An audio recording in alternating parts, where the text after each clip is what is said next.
Pagi, salam sejahtera untuk anak-anak Ibu kelas 8. Hari ini kita akan lanjutkan untuk pelajaran Bahasa Indonesia bab 3, yaitu kita akan membahas tentang artikel ilmiah populer pada teks eksposisi. Apa kabar anak-anak Ibu semuanya? Mudah-mudahan tetap sehat, ya, semangat, masih tetap belajar di rumah, tidak mengurangi semangat kita untuk tetap selalu belajar mencari ilmu, ya. Silakan untuk bukunya bisa dibuka halaman 60, ya. Untuk halaman 60 kita akan belajar tentang teks eksposisi, ya. 7 poin nanti yang akan kita bahas dalam bab ini, yaitu tentang 1. Pengertian teks eksposisi, 2. Ciri-ciri teks eksposisi, 4. Perbedaan antara teks eksposisi dengan teks argumentasi, kemudian 4. Struktur teks eksposisi, kemudian yang kelima kebahasaan teks eksposisi, yang keenam menyusun teks eksposisi, dan yang terakhir memahami jenis paragraf dalam teks eksposisi. Kita ingat kembali, kita mengulang kembali materi di kelas 9, kelas 7 pernah kita bahas tentang teks deskripsi, ya. Jadi ada beberapa macam teks dalam bahasa Indonesia, ada teks deskripsi, kemudian ada teks eksposisi, kemudian ada teks argumentasi, kemudian teks eksplanasi, dan lain sebagainya. Teks-teks tersebut punya ciri-ciri masing-masing. Nah, misalnya Ibu gambarkan yang di teks deskripsi pelajaran kelas 1 dulu, teks yang hanya sekedar menggambarkan, mengilustrasikan, ya. Kemudian argumentasi nanti teks yang memaparkan, menguatkan, ya, mempengaruhi. Eksposisi, ya. Nanti yang akan kita bahas tentang eksposisi. Nah, itu eksposisi sering disebut dengan memaparkan atau menjelaskan. Pengertian teks eksposisi.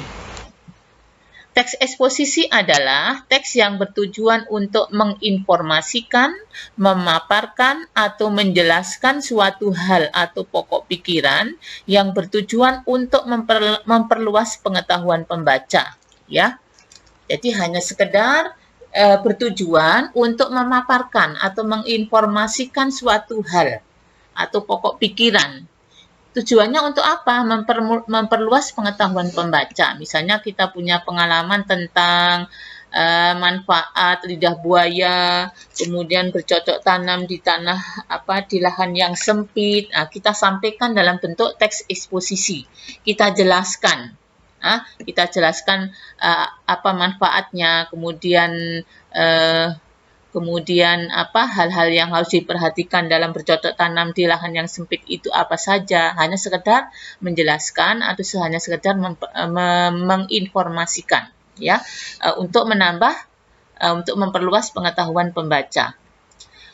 Berikutnya, ciri-ciri teks eksposisi. Jadi eksposisi itu punya ciri apa? 1, teks bersifat non-fiksi, ya, bukan sebuah cerita, bukan sebuah cerita imajinasi, berbeda dengan cerpen, berbeda dengan novel. Di sini sebuah tulisan, ya, tulisan yang berupa pokok pikiran atau hal, ya, bukan imajinasi, bukan khayalan, bisa dilihat, bisa dilakukan, ya. Jadi misalnya kita ambil manfaat dari lidah buaya, kita bisa mempelajari, lidah buaya ini punya manfaat seperti ini. Misalnya bisa dipakai untuk perawatan rambut, ya, bisa untuk perawatan kulit. Kemudian apabila dalam rumah yang kecil yang tidak ada lahan untuk bisa bercocok tanam, ada manfaatnya dengan menggunakan misalnya lahan sempit itu bisa dimanfaatkan untuk pertanian, misalnya menggunakan hidroponik, ya, sistem hidroponik dan sebagainya. Bersifat non-fiksi, bukan sebuah khayalan, bukan sebuah cerita. Yang kedua, ciri-cirinya yaitu gaya bahasa bersifat informatif, ya. Gaya bahasa yang dipakai, ya, menyampaikan informasi. Nah, misalnya manfaat dari lidah buaya adalah sebagai berikut. Nah, disampaikan, menginformasikan. Kemudian yang ketiga, ciri yang ketiga, tulisan tidak berusaha untuk mempengaruhi pembaca. Jadi teks eksposisi hanya sekedar menginformasikan, memaparkan, menjelaskan, tidak berusaha mempengaruhi pembaca. Di sini pembaca terserah, ya, tidak perlu kita mempengaruhi nanti bercocok tanam atau nanti memakainya, tidak perlu seperti itu. Jadi tidak perlu mempengaruhi pembaca, kita hanya sekedar menjelaskan, kita sekedar menginformasikan. Kemudian yang keempat, ciri yang keempat, fakta-fakta dalam teks digunakan sebagai wujud informasi, ya. Jadi fakta-fakta. Jadi kalau dalam teks eksposisi itu yang dipaparkan apa? Bukti, fakta, ya. Manfaat lidah buaya. Jadi manfaatnya itu fakta. Ya, itulah yang diwujudkan dalam informasi itu. Kita akan menyampaikan fakta dari manfaat apa? Daun lidah buaya. Kemudian sistem hidroponik. Apabila kita bercocok tanam di lahan sempit, kita menggunakan sistem hidroponik, yaitu suatu metode tanam dengan menggunakan media tanah, melainkan tidak menggunakan media tanah, tapi menggunakan apa? Bahan yang lain, mengandung unsur seperti sabut, kelapa, serta pasir dan lain sebagainya. Jadi kita hanya sekedar menyampaikan sebuah fakta, ya. Faktanya itu disampaikan sebagai wujud dari informasi. Jadi ada 4 ciri. Yang pertama, bukan non-fiksi, ya. Gaya bahasa bersifat menyampaikan informasi, tulisan tidak berusaha mempengaruhi, jadi diserahkan kepada pembaca, tidak perlu kita mempengaruhi pembaca. Yang keempat, fakta itulah sebagai wujud dari isi informasi tersebut. Kita akan berbicara atau kita akan membahas tentang perbedaan antara teks eksposisi dan teks argumentasi, karena ini berkaitan, ya, biar kamu jelas apa sih perbedaannya. Yang pertama, teks eksposisi hanya berusaha menjelaskan atau menerangkan suatu pokok persoalan. Jadi, dalam teks eksposisi itu penulis hanya sekedar menyampaikan informasi, menjelaskan, memaparkan, menerangkan suatu pokok persoalan. Ya, misalnya Ibu berikan contoh tadi, manfaat lidah buaya. Kemudian bercocok tanam di lahan yang sempit dengan menggunakan berbagai media. Itu hanya sekedar menerangkan, menjelaskan atau memberikan informasi. Kalau argumentasi berusaha untuk membuktikan kebenaran dari suatu pokok persoalan. Jadi di sini membuktikan bahwa sesuatu itu benar. Bahwa misalnya membuang sampah tidak pada tempatnya itu nanti akan menimbulkan bencana. Dibuktikan apa bencananya, kemudian sebab-sebabnya mengapa, akibatnya bagaimana, dibuktikan. Yang kedua, dalam teks eksposisi, penulis menyerahkan keputusannya kepada pembaca. Jadi tidak ada unsur mempengaruhi dalam teks eksposisi.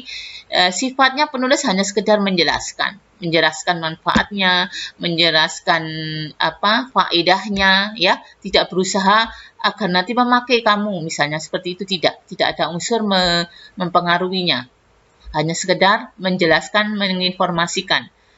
Kalau argumentasi, penulis ingin mengubah pandangan pembaca. Misalnya, yang kemarin-kemarin misalnya pembaca tidak begitu peduli dengan manfaat lidah buaya.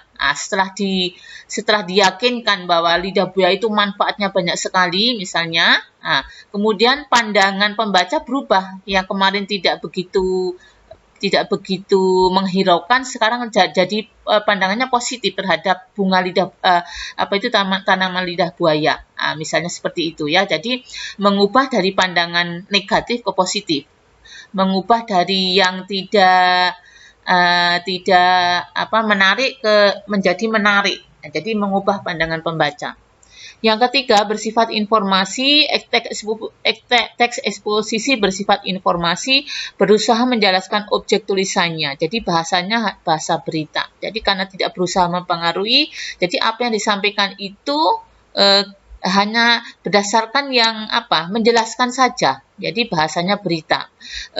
Lidah buaya mempunyai manfaat sebagai berikut: 1, 2, dan seterusnya. Ya. Tapi kalau argumentasi bersifat meyakinkan, berusaha agar pembaca yakin akan kebenaran uraiannya. Jadi bersifat rasional dan objektif. Jadi ternyata lidah buaya itu mempunyai beberapa manfaat. pernah dicoba, manfaatnya seperti ini. Jadi berusaha meyakinkan. Nah, itu perbedaan antara teks eksposisi dan teks argumentasi.